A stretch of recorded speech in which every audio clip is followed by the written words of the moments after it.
আড্ডাগুলির অন্দরমহলে আড্ডাগুলির অন্দরমহলে আজ আরো একটি পর্ব। আর আজকের পর্বের অতিথি মৌকণা মুখোপাধ্যায়। নমস্কার। মৌকণার সঙ্গে পরিচয় ধীরে ধীরে আমরা ওর সমস্তটাই জানবো। শুরুতে মৌকণা, তোকে আমাদের এই অনুষ্ঠানে আড্ডাগুলির অন্দরমহলে স্বাগত জানাচ্ছি। মানে কি বলবো, অত্যন্ত আনন্দিত। আচ্ছা, অত্যন্ত মানে ব্লেসড। আচ্ছা, একটু জানতে চাইবো যে তুই তো দেখেছিস আমাদের পর্বগুলো, কিছু কি দেখেছিস, কিছু দু একটা একটু বলতে পারবি? খুব অন্তরঙ্গ। আচ্ছা, মেজাজটা আড্ডার মেজাজ, আড্ডার মেজাজ অন্তরঙ্গ, মানে একটা বন্ধুত্বের বাতাবরণ। আচ্ছা, নিছকই কি একটা মানে কোনো সারহীন সারবত্তাহীন এরকম মনে হয়েছে কি, না কোনো কিছু? নিছক সারবত্তাহীন হলে তুই করবি? একটু বল ছোট্ট করে। নিছক সারবত্তা হবে কেন? আচ্ছা, যাদের মধ্যে সৃজন থাকে, যাদের মধ্যে কিছু করার তাগিদ থাকে, তারাই তো সবসময় কিছু করতে চায়। এবং সেই করাটার মধ্যে কতটা ওয়ার্দি, মানে মিনিংফুল, আর কোনটা একেবারেই হেলা ফেলার, সেটা তো সাধারণ দর্শক যারা যারা সবসময় সোশ্যাল মিডিয়া দেখছে তারাই বেছে নেবে। এবং তোর ভিউয়ার, তোর যারা এই আড্ডাগুলির এই কথোপকথন বা গল্পের যারা কমেন্ট করছে, যারা দেখছে, সেই দর্শক শ্রোতার বেসটা দেখলেই বোঝা যায় যে এটা কতখানি ঋদ্ধ হচ্ছে। না শুধু কি তাই? না, ভিউয়ারের কথা বললি যেহেতু, এখন তো ভিউয়ার দিয়ে সব হচ্ছে, তাই তো? সেই অর্থে কিন্তু ভিউয়ার নেই, খুব সামান্য। এবং তাতে আমি ভিউয়ার দিয়ে সব হয় না। দেখনদারির যুগ পেরিয়ে মননদারির যুগটায় যে কজন পৌঁছতে পারছে, সেই কজনই কিন্তু আলটিমেটলি মণিমুক্ত। দেখনদারি দিয়ে কি হয়? ঠিক, দেখনদারি দিয়ে না নিজের তৃপ্তি হয়, না নিজের মননের তৃপ্তি হয়, নিজের মনের ভেতরে যে টর্চের আলো জ্বালাতে হয়, সেই মনের ভেতরে টর্চের আলো কোথাও পৌঁছয় না। একটা মানে সেই নষ্ট জীবন, তার বদলে কোথাও একটা একটু তৃপ্ত জীবনেই শেষ অবধি থাকি না, অল্প কিছু মণিমুক্ত নিয়ে, ওটাই যথেষ্ট। মানে আমাদের শুরুতে কিন্তু তুই একটা খুব সূক্ষ্ম জায়গাটা মানে আমাকে ছুঁয়ে গেল। হ্যাঁ, তোর যে ভেতরের যে একটা যে আলো রয়েছে, না আলো অন্ধকার দুটোই থাকবে, সেখানে সবকিছু ছাড়িয়ে যে একেবারে যে পিওর, যে বিশুদ্ধ যে আলোটা, সেই জায়গাটায় তোর মননটা, আমি অনুষ্ঠানের প্রসঙ্গতেই আসছি না, মানে তোর মননের যে জায়গাটা, আমার মনে হয় সেটা খুলে গেল। তুই আমার বহুদিনের পরিচিত, এবং এখানে যারা দেখছেন, হ্যাঁ শিলিগুড়ির বাইরে, পরিচিতির বাইরে আরো অনেকে হয়তো দেখবেন, কিন্তু যারা পরিচিত মানুষ তারাও জানেন আমি ভীষণ সোজা কথা সোজা বলতে ভালোবাসি। সেটা হচ্ছে যে এই নিজের ভেতরের আলোর খোঁজ না পেলে না, বাকি সব বাহ্যিক সেগুলো মেকি, ঝুটো মুক্ত দিয়ে সাজা যায়। সত্যি মুক্ত দিয়ে নিজের যে দার্ঢ্য, নিজের যে ডিগনিটি, সেই ডিগনিটিটা আহরণ করা যায়। আর একটা মানুষ যদি নিজের দার্ঢ্য, নিজের ডিগনিটিটাকে খুঁজে না পায়, সে বুঝতেও পারবে না সারা জীবনে যে সে কি পেল না। কিন্তু যারা পায় তারাও তো সবটা পায় না, সেই পাওয়ার কি শেষ আছে? কিন্তু সে রাস্তা অন্য রাস্তা, সেই রাস্তার তৃপ্তি অন্য। এবার বলি যে বোলপুরের মেয়ে, বিশ্বভারতীতে পড়াশুনো, নাচ গান নাটক সবকিছু মিলিয়ে কোনটা তোর বেশি প্রিয়, এবং সেগুলোর বীজ যে ভেতরে বপন হয়েছিল, সেটা কি বোলপুর বলেই হয়েছে? প্রথমত আমি বোলপুরের মেয়ে নই, আমি মানে খাঁটি খাঁটি খাঁটি ওই বিশ্বভারতীর মেয়ে। কারণ আমার বাবা ছিলেন বিশ্বভারতী। এই জায়গাটা জানতে চাচ্ছি আমি, হয়তো হালকা জানি যে তোর সূত্রপাতটা কোথায়? সূত্রপাত হচ্ছে আমার মানে তোর বলতে মৌকলা মুখার্জির অস্তিত্বের হ্যাঁ, সূত্রপাত, মৌকলা তারপরে মুখার্জির গুণাবলীগুলো বেরোবে।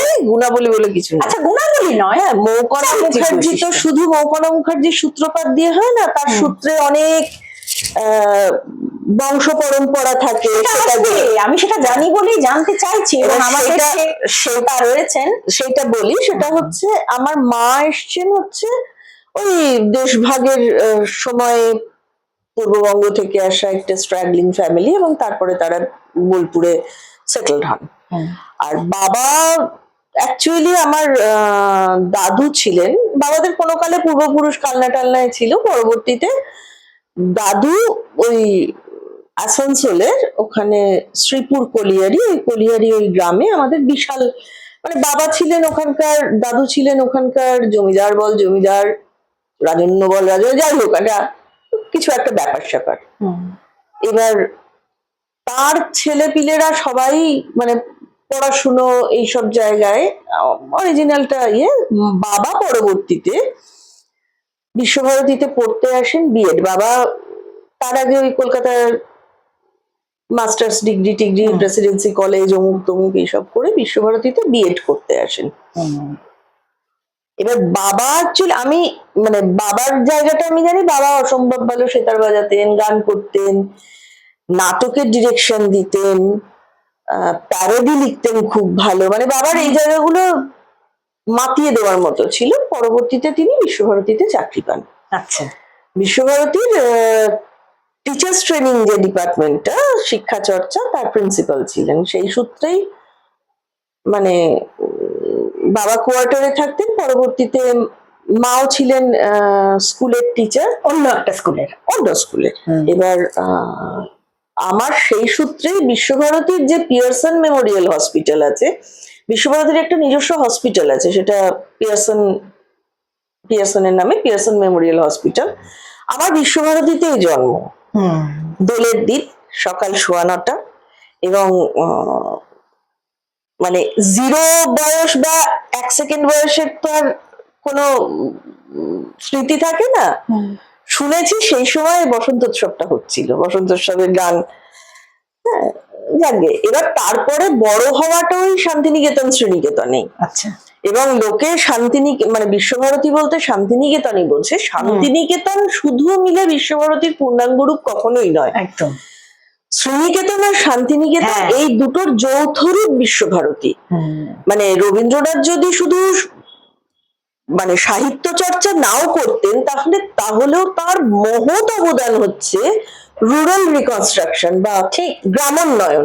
এই গ্রামোন্নয়নের আতুর ঘর হচ্ছে শ্রীনিকেতন, যেখানে মানে ডেয়ারি ফার্মিং হচ্ছে, কৃষিকাজের ইনস্টিটিউট হচ্ছে, রুরাল রিকনস্ট্রাকশনের।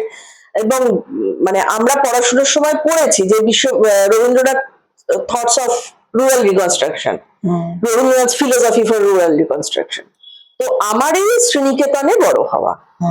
পরবর্তীতে বাবার যখন আর বিশ্বভারতীর মানে অবসর নিলেন, বা বাবার অ্যাকচুয়ালি অসুস্থতা হয়েছিল, মানে স্ট্রোক হয়েছিল, প্যারালাইজড হয়ে গেছিলেন পরবর্তীতে, তখন আমরা বোলপুরে শিফট করি।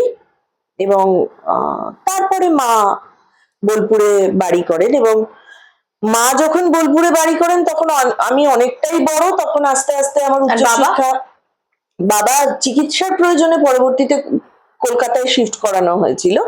তারপরে বাবা একটা সময় গত হয়েছেন। হ্যাঁ, এবার পরবর্তীতে মানে বোলপুরে থাকাটা আমার খুব বেশি হয়নি, কারণ তারপরে আমি বোলপুরে একটু বড় অবস্থাতেই বোলপুরে বাড়িতে শিফট করে, মানে ভাড়া বাড়িতে শিফট করেছিলাম। তারপরে মা অন্য বাড়ি করেন, এবং তারপরে আমার উচ্চশিক্ষায় আমি আবার ওই বিশ্বভারতীরই হস্টেলে চলে যাই। তার কারণ হচ্ছে যে আমি পরবর্তীতে যে পড়াশোনাটা করেছিলাম সেটা ফিল্ড ওয়ার্ক ছিল, ফিল্ড ওয়ার্ক করে ফিরতে রাত্রি হতো, সেখানে বাড়িতে ফেরাটা এখন সেই সময় অত রাত্রে বাড়ি ফেরাটা প্রবলেম ছিল। তারপরে আমি হস্টেলে চলে আসি। তারপরে তো পাশ করার পরে এখানে শিলিগুড়িতে শিফট করে না, পাশ করার পরে সরাসরি সেই জায়গাটা সন্ধিক্ষণটা জানতে চাই। হ্যাঁ, সেটা হচ্ছে যে মানে অ্যাকচুয়ালি আমি যে পড়াশোনাটা করেছি সেই পড়াশোনা masters of social work, professional social work. প্রথমত এই সাবজেক্টটা এখনো এই সাবজেক্টের কনসেপ্টটা খুব নতুন, মানে নতুন না কিন্তু অত ফ্যামিলিয়ার নয়। এনিওয়ে, মানে সেখানে আহ, আমি যেটা করেছি, আমি প্রথম মাদার চাইল্ড হেলথ নিয়ে ইন্টার্ন করি কলকাতায়, স্ট্রিট চিলড্রেন প্রজেক্টে কাজ করি, ড্রাগ রিহ্যাবিলিটেশন সেন্টারের ইন্টার্ন হিসেবে কিছুদিন ছিলাম, মানে এগুলো পড়াশোনার সঙ্গে সঙ্গেই এগুলো চলছে।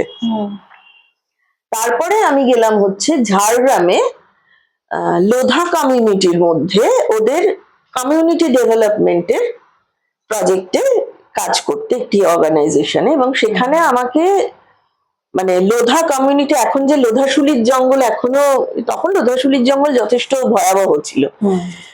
আমি লিটারালি সেই লোধাশুলির জঙ্গলে লোধাদের গ্রামে, মানে ওখানে গিয়ে থাকতে হতো। আচ্ছা, সেখানে কি কাজ কর? আমি যেটা করতাম, ওদের মোটামুটি মানে আমি যে সময় শুরু করেছি বোধহয় সেলফ হেল্প গ্রুপের অঙ্কুর তখন। আচ্ছা, ওই লোধা ওদের মানে জীবন জীবিকায় অনেকটাই ছিল হচ্ছে একদম মানে ব্যাকওয়ার্ড কমিউনিটি ছিল তখন। এবার বিভিন্ন এমন এমন পেশার সঙ্গে বাড়ির পুরুষরা যুক্ত ছিলেন যেগুলো হয়তো খুব সোজা পথ নয়, এবং মহিলারা খুব ভালো বুনতে পারতেন। আমার অর্গানাইজেশন থেকে ওই বাবুই ঘাস, বাবুই দড়ি, ওইগুলো সাপ্লাই দেওয়া হতো। ছোট ছোট ছোট ছোট গ্রুপ করা হয়েছিল, যে গ্রুপে মানে কয়েকজন মিলে একসঙ্গে বুনতো। এবার সেই প্রোডাক্ট গুলো অর্গানাইজেশনে নিয়ে এসে অর্গানাইজেশন তার মার্কেটিং এর ব্যবস্থা করতো, এবং সেটা তারা অবশ্য সেন্ট্রাল গভর্নমেন্টের একটা ফান্ড পেত। এই ছোট ছোট ছোট ছোট গ্রুপ দিয়ে তাদের সেলফ হেল্প গ্রুপের কাজ করানো। কি কি হতো সেখানটায়? ওরা মোটামুটি এই বিভিন্ন ধরনের ম্যাট, ফ্লোর ম্যাট, আচ্ছা, ওয়াল ম্যাট, এগুলো বুনতো। পাটের বাবুই ঘাস, একটা বাবুই দড়ি বলে এক ধরনের দড়ি পাওয়া সেটা যায়। কি বাবুই দড়ি তো আমরা শুনিনি, এবং আমাদের খুব সম্ভবত মানে শুনিনি। লোধাশুলির ওই মেদিনীপুরের ওই দিক থেকেই ওড়িশার বারিপদা কাছে, ওই বারিপদা ওই অঞ্চলটায় বাবুই ঘাস বলে এক ধরনের ঘাস পাওয়া যায়। ঘাস, ওই ঘাস থেকেই বাবুই ঘাসের দড়ি, সেইখান থেকে মানে এখন যেটা তোরা দেখিস পাটের যেরকম দড়ি হয়, মানে পাটের যেরকম এই যে এখানে যেরকম ম্যাট দেখছিস ওরকম বাবুই ঘাসের দড়ি হয়, বাবুই ঘাসের ম্যাটও হয়। তার মানে সেটা পাটের মতনই আঁশ হয় না না, ঘাস একদম দড়ি টাইপের হয়ে আসতো। ও, মানে ওখানে একটা প্রসেস হতো, দড়িটাকে নিয়ে এসে ওরা বানাতো। আচ্ছা, তার মানে দড়ির আগে একটা কাজ হতো, আগের একটা কোথাও কাজ হতো।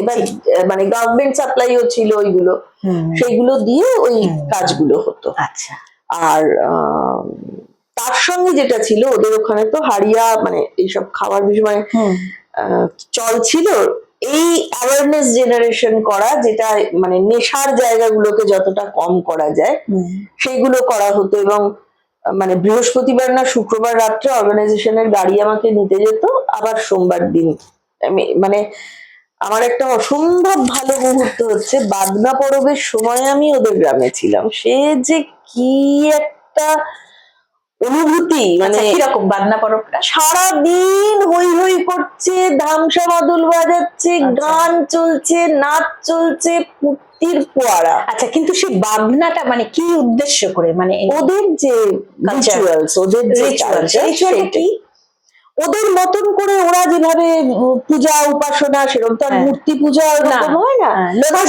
একটা আলাদা পরব, একটা মানে পর্ব থেকেই পরব কথাটা এসছে।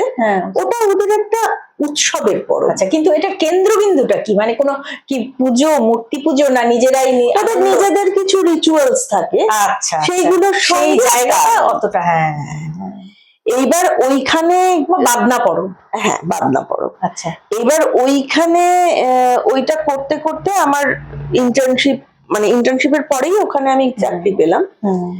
ওখানে চাকরিটা পাওয়ার পরে সামহাও আমার মনে হলো ওই জায়গাটা ঠিক আমার কাছে সুটেবল হচ্ছে না। আচ্ছা, এবার কয়েকদিন করার পরে তা করতে করতে আমি পেয়ে গেলাম হলদিয়া সমাজ কল্যাণ পর্ষদে একটা কমিউনিটি ডেভেলপমেন্টের চাকরি। তার আগে আমি এখানে কিন্তু তারই মাঝখানে এখানে আমি যে চাকরিটা করতে প্রথম এসেছিলাম তার ইন্টারভিউ দিয়ে গেছি, তখন রেজাল্ট আসেনি। এবার আমি চলে গেছি হলদিয়া সমাজ কল্যাণ পর্ষদ, এবং সে একটা অদ্ভুত জায়গা ছিল, মানে রাস্তাটা ছিল হচ্ছে ওই তোর রায়চক অব্দি যেতে হতো বাসে, সেখান থেকে স্টিমারে না লঞ্চে না কিসে একটা যেন ওই গঙ্গা পেরিয়ে কুকড়াহাটিতে পৌঁছতে হতো। কুকড়াহাটি হচ্ছে ওই দিকটা, সেখান থেকে বাসে করে আবার হলদিয়া আসতে হতো, বাসে বা ছোট গাড়িতে হলদিয়া আসতে হতো। এবার আমি হলদিয়াতে বোধহয় 2 দিন চাকরি করেছি। আচ্ছা, তখনই শুনলাম যে মানে আমি বাড়ি থেকে এখান খবর থেকে, এলো যে এখানে যেটা এসেছিল সেটা সেন্ট্রাল সোশ্যাল ওয়েলফেয়ার বোর্ডের গভর্নমেন্টের প্রজেক্ট। ন্যাচারালি ওখানে আমার এক সিনিয়র দাদা মানে চিৎকার চেঁচামেচি, তুই ওইখানে চাকরি পেয়ে যাবি না, তোকে এখানে, তুই এক্ষুনি ওখানে চাকরি করতে যা। আচ্ছা, এইটা কেন ক্যান্সেল হলো মানে ওই যে এখানে চাকরি পেয়ে গেলাম, আচ্ছা, 2 দিন পরে ওখানে খবর গেল যে আমি এখানে সিলেক্টেড হয়েছি। তখন ওই সিনিয়র দাদা বললো যে তুই একটা এনজিও তে কমিউনিটি ডেভেলপমেন্টের কাজ করার চেয়ে সেন্ট্রাল সোশ্যাল ওয়েলফেয়ার বোর্ডের ওই প্রজেক্টের কাজটায় চলে যা। আচ্ছা, তখন আমি বোলপুর থেকে পিছনের দিকে ট্রেন ধরলাম, ধরে সেই শিলিগুড়ি আসা, সেই শিলিগুড়ি আসা। আর সেটা কোন সাল? 93। ওকে। এবং অদ্ভুত ভাবে এই যে মানে এই যে ইন্টার্নের পরে এই যে যে লোধাশুলির কাজ ওখানে চাকরি শুনছিস বা হলদিয়ার চাকরি শুনছিস, তখনও কিন্তু আমাদের রেজাল্ট বেরোয়নি। মানে আমাদেরটা একটা 100% প্রফেশনাল সাবজেক্ট, তো কাজেই ওই জুলাই আগস্টে লাস্ট ইন্টার্ন শেষ হলো, নাকি আগস্ট সেপ্টেম্বরে লাস্ট ইন্টার্ন শেষ হলো, তারপরে ওইখানে চাকরিটা পেয়ে গেলাম, তখনও রেজাল্ট বেরোয়নি। মানে ফাইনাল পরীক্ষার পরে 2-3 মাসের ইন্টার্ন ছিল, তারপরে ওইটা করলাম, ওইটা করতে করতে হলদিয়া। এবং যখন আমি এইখানে আসছি 15th মার্চ আমার রেজাল্ট বেরোলো, মানে 15th মার্চ আমি মার্কশিট হাতে পেলাম, 15th মার্চ রাত্রিরে আমি ট্রেন ধরলাম, আমি 16th মার্চ এখানে জয়েন করলাম, 16th মার্চ 1993। এই আমার শুভ পদার্পণ এখানে এসে। তো তুই চাকরি করছিস, চাকরির পাশাপাশি আমার সঙ্গে তোর হয়তো চাকরির সূত্রে পরিচয় নয়, অন্য একটা কাজের জায়গার সূত্রে পরিচয়। অন্য কাজের জায়গায় আমাদের পরিচয়, নাটক বা রেডিও এরকম বিভিন্ন জায়গা সূত্রে 93-4 পরিচয় আমাদের। হ্যাঁ হ্যাঁ, ওই সময় 93-4 পরিচয়। আর তারপরে এই শিলিগুড়িতে এসে আমি তো অনেক কিছু জানি, নাটক বল, গান বল, যেগুলো একটু আগে আমরা বললাম। তুই যেটা বলছিলি না আগের কথার সূত্র ধরে বলি, যে যে বিশ্বভারতীতে এগুলো বীজ, মানে এই কাজের বীজ। অ্যাকচুয়ালি বিশ্বভারতীতে আমরা কতগুলো জিনিস আজকে এই বয়সে এসে পিছন ফিরে দেখলে বুঝতে পারি। মানে মানুষের ম্যাচুরিটির সঙ্গে সঙ্গে বয়স বাড়ার সঙ্গে সঙ্গে অনেক কিছুর পুনর্মূল্যায়ন হয়। তো আসলে রবীন্দ্রনাথের শিক্ষা ব্যবস্থাটাই ছিল হচ্ছে যে একটা মানুষের সার্বিক বিকাশ, তার যা পোটেনশিয়াল আছে সেইটাকে বিকশিত করা, একদম। এবং সেইগুলো হচ্ছে ভবিষ্যতে করে কমে খাওয়ার জন্য না, হ্যাঁ, নিজস্ব কথাই তো তাই। হ্যাঁ, মানে বিকশিত করো। এই যে ওখানে আমরা নাচ শিখছি, গান শিখছি, হাতের কাজ শিখছি, ক্রাফট শিখছি, একদম তাই, নিজের শিল্প সত্তাটাকে জাগিয়ে তোলা, যেটা ওই এই বয়সে এসে নিজের মনের ভেতরে টর্চটা জ্বালাতে সাহায্য করে। একদম তাই। মানে এই মানে আমি দুটো গলি গান গাইতে পারি বলে সেইটা নিয়ে আমাকে কে কতজন চিনলো, আমি তার জন্য ঢাক পিটিয়ে বেড়াবো, কতজন কবিতার যে দরকার নেই।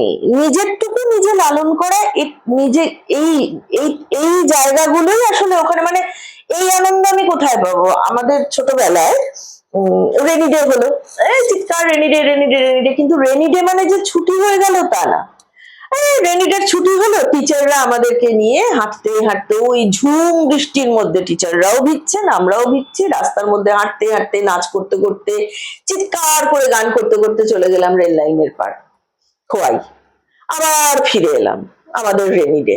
হ্যাঁ, মানে এইভাবে, মানে এই বিকাশটাও এইভাবে হয়েছিল। আর এই তোর এই কথার মধ্য দিয়েই যে মানে একটা বৃত্ত কিন্তু পূর্ণ হলো, মানে তোকে মনে হয় এইভাবে একটা খুঁজে পেলাম, একটা কোথাও যেন ছুটে পারলাম। সকালবেলা ক্লাস করছি, অনাদ্দার বেদিতে ক্লাস করছি, শালবি ঠিক এপাশে অনাদ্দার বেদি, অজস্র পাখি এসে বসে আছে, আমরাও ক্লাস করছি, পাখিগুলো কিচির কিচির করছে, তার মধ্যে হঠাৎ অনাদ্দা বললেন, ওই দেখো ওই দেখো, ওটা হচ্ছে বসন্ত বৌদি। আচ্ছা, বসন্ত বৌদি। বারিন্দার ক্লাস করছি, বারিন্দার ক্লাস 3-তে আমাদের প্রকৃতিপাথের ক্লাস দিতেন, সেই ক্লাসের অদ্ভুত মজা, বারিন্দা চলছেন, সামনে ধুতি পাঞ্জাবি খালি পা, আমরা পিছনে ক্লাস 2-3 এক গাদা এরকম বারিন্দা আমাদেরকে এই গাছ, ওই পাখি, ওই ফুল, ওই মাটি, এই চেনাতে চেনাতে চলেছে প্রকৃতি পাঠের ক্লাস। ঠিক এইভাবে ক্লাস চিনতে চিনতেই হ্যাঁ, ক্লাস 7 বা 6 এ পড়ি, আমাদের নতুন জীবন বিজ্ঞানের টিচার বলেন কালকে তোমরা সবাই স্কেল নিয়ে আসবে, আমরা ক্লাস করব। ক্লাস করা কি, আমরা গেলাম হচ্ছে খেলার মাঠে, বললেন স্কেল দিয়ে সবাই ছোড়ো, যেখানে স্কেলটা পড়বে সেখান থেকে একটা গুল্ম তোলো, আবার সেখান থেকে দাঁড়িয়ে গুল্ম তোলো।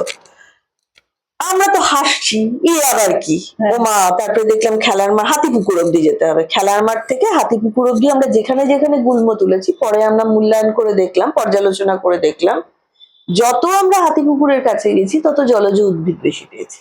আচ্ছা, এই যে এভাবে শেখা, আমরা সত্যি সত্যি প্রকৃতির মধ্যে থেকে একটা, মানে এখন তো শান্তিনিকেতন শুনি বেড়া পাঁচিল ইত্যাদি, আমরা তো ধূ প্রান্তর দেখেছি, চোখ মন কোথাও বাধা পায়নি। একদম আর বীজটা আজকে নিজের ঠিক ভেতরে সেই জন্য আছে। আমি জানি তোর যে আলাদাভাবে এগুলো আমি জানতে সেই জন্য চাইছি না, এবং সেটা সকলেই জানেন, পারফর্মিং ব্যাপার।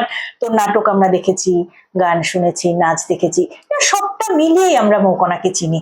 কিন্তু দুকলি গান শুনবো, তুই যেভাবে এই যে প্রকৃতিতে বড় হওয়া, মানে নিজের প্রকৃতিটাও যেন ভেতরে একটা বড় একটা জায়গা করে নিয়েছে, মানে ভেতরেও যেন একটা উদ্যান তৈরি হয়ে আছে। আমার সেটা মনে হলো, আমার মনে হয় তোর সেই মাটিটা আমি ছুঁতে পেলাম, সেই একটা মাটির গান। গান আমরা গান দিয়ে শেষ করবো, আমাদের সময় প্রায় শেষ। গানের ক্ষেত্রে আমি কয়েকটা জিনিস বলি, সেটা হচ্ছে ছোটবেলা থেকে তো ওই 12 মাস 364 দিন 24 ঘন্টা ওই রবীন্দ্রসঙ্গীত শুনেই বড় হয়েছি। যেটা বাড়িতে ক্লাসিক্যাল শিখেছি, ওখানে রীতিমতো আখড়ায় যাওয়া বাউল, মানে বিশ্বনাথ বাউল ছিল আমার বাড়ির পিছনে, দিদিমার কাছে প্রতিদিন আসতো, ওদের তো ভিক্ষার অন্নেই খেতেই হয়, সে যে যতই হোক। বিশু বাউল এসে করতেন, আমাদের বাড়িতে পূর্ণদাস আসতো বাবার কাছে, আসতেন। মানে এই বাউল, ক্লাসিক্যাল আর রবীন্দ্রসঙ্গীত, এবং পরবর্তীতে আমি যার জন্য লোকসঙ্গীতে এখানে আসার পরে লোকসঙ্গীত, মানে আমি একটা বৃত্ত ধরতে চেয়েছিলাম, ক্লাসিক্যাল, রবীন্দ্রসঙ্গীত, বাউল। এবার তুই যদি আমাকে গান বলিস, সেটা হচ্ছে আমার তো তাৎক্ষণিক মনে হয়, এই মুহূর্তে আমার রবীন্দ্রসঙ্গীত মনে হচ্ছে, এই মুহূর্তে আমার দুটো একটা আর কি এক কলি, যেটা লোকসঙ্গীতই মনে হচ্ছে, যেন ওই তোর মাটিটাও ছুঁতে পারি। জানি না সেটা পারবি কিনা, কিন্তু আমার মনে হচ্ছে আমি তাই গাইছি বললি বলে। আমি সারা রাত্র নৌকা বাইয়া, আমি রাত পোহালে দেখি যাইয়া গো,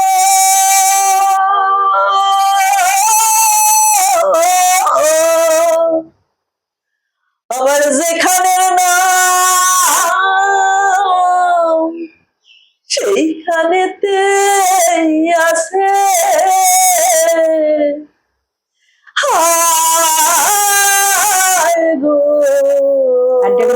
এখানে শেষ করছি, গান আপনারা শুনতে থাকুন, আমি আবার দেখা হবে পরের পর্বে।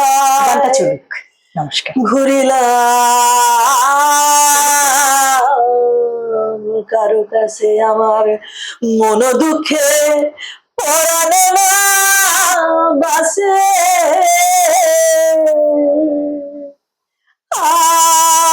আয় গো আমি কি আশায় ঘুরিলাম কারো কাছে।